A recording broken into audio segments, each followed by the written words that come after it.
बादशाह शहजादी के पास गया और हीरा लाल देते हुए उसे सारी दास्तान सुनाई। शहजादी ने कहा, अब्बा जान, उस दुस्साहसी की इतनी मजाल कि उसने मेरे कमरे से हीरा लाल चुराया और अब आपका ताज चुराने की फिराक में है। उस दुष्ट व्यक्ति को बीच चौराहे पर खड़ा करके उसके दोनों हाथों को कटवा दीजिए ताकि फिर कभी कोई ऐसी जुर्रत करने की सोचे तक नहीं।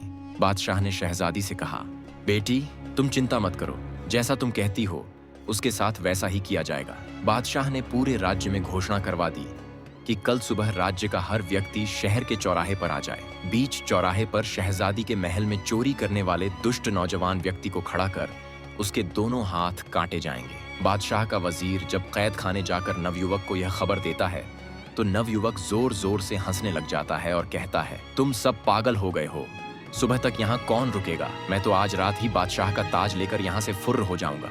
वजीर ने कैद खाने के दरोगा को हुक्म देते हुए कहा कि आज रात कैद खाने के चारों ओर सख्त पहरा लगवा दीजिए।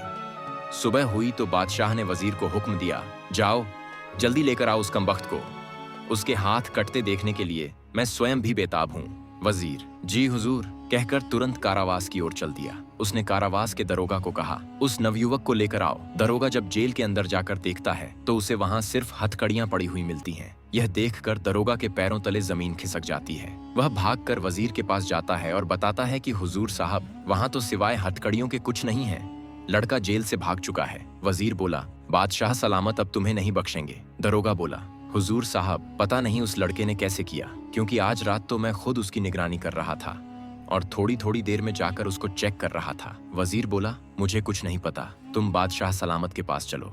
दरोगा को लेकर वजीर बादशाह के पास पहुंचा और सारा माजरा बताया तो बादशाह का मुंह पीला पड़ गया, जैसे एकदम उसके शरीर से उसके प्राण निकल गए हों। वह आनन फानन में अपने शयन कक्ष की ओर दौड़ा। देखा तो उसका मुकुट भी गायब था। बादशाह को काटो तो खून नहीं। अगले भाग में बने रहने के लिए सब्सक्राइब करें।